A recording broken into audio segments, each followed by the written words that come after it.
अस्सलामु अलैकुम वरहमतुल्लाहि वबरकातुहू नहमदुहु व नुसल्ली अला रसूलिल करीम अम्मा बाद फ़अऊज़ु बिल्लाहि मिनश शैतानिर रजीम बिस्मिल्लाहिर रहमानिर रहीम रब्बि इश्रह ली सदरी व यस्सिर ली अमरी वहलुल उक़दतम मिन लिसानी यफ़क़हू क़ौली।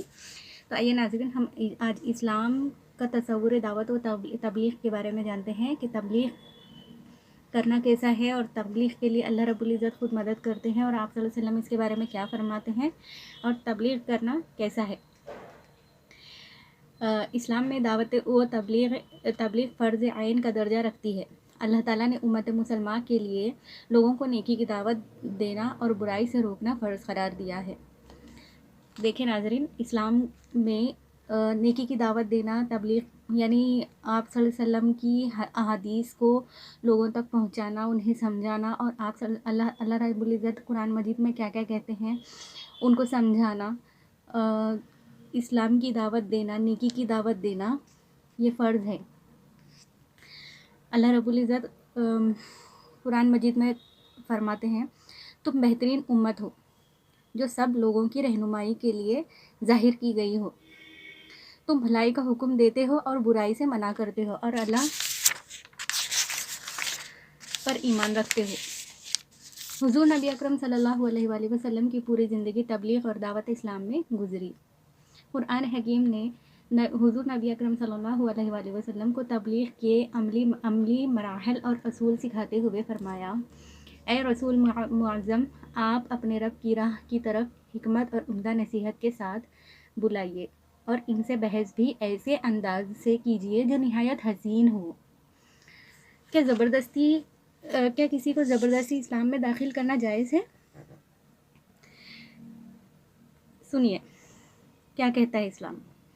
दीन इस्लाम में किसी किस्म के जबर, सख्ती और तंगी का कोई तसव्वुर नहीं, क्योंकि हर शख्स को शऊर की दौलत से नवाजा गया है, इख्तियार देकर शऊर की दौलत से नवाज कर ये इख्तियार दिया गया है कि वो अपने नफ़ा व नुकसान को समझते हुए अपनी मर्ज़ी का रास्ता इख्तियार करे। कुरान हकीम में इरशाद बारी ताला है, दीन में कोई ज़बरदस्ती नहीं, बेशक हिदायत गुमराही से वाज़ेह तौर पर मुमताज़ हो चुकी है। एक और मकाम पर इरशाद हुआ है, इरशाद बारी ताला है, और हमने उसे खैर व शर के वो नुमायाँ रास्ते भी दिखा दिए। अल्लाह ताला ने इंसान को अपनी ज़िंदगी का रास्ता मुंतखब करने के लिए वाज़ेह रहनुमाई अता कर दी है। लिहाजा किसी को हक़ हासिल नहीं कि वो जबर व ज़बरदस्ती से अपना रास्ता और तरीक़ा ज़िंदगी दूसरों पर ठूंसने की कोशिश करे। हाँ, अलबत्ता हिकमत, तबलीग और तलक़ीन से किसी को ख़ाइल कर लिया जाए तो कोई मज़ायक़ा नहीं है।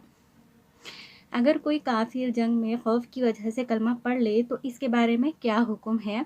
अगर कोई काफिर जंग के दौरान मौत के खौफ की वजह से कलमा पढ़ ले तो इसका हुक्म ये है कि उसे कत्ल ना किया जाए, क्योंकि इस्लाम जंग व जदल का नहीं बल्कि अमन व इस्लाह का दीन है।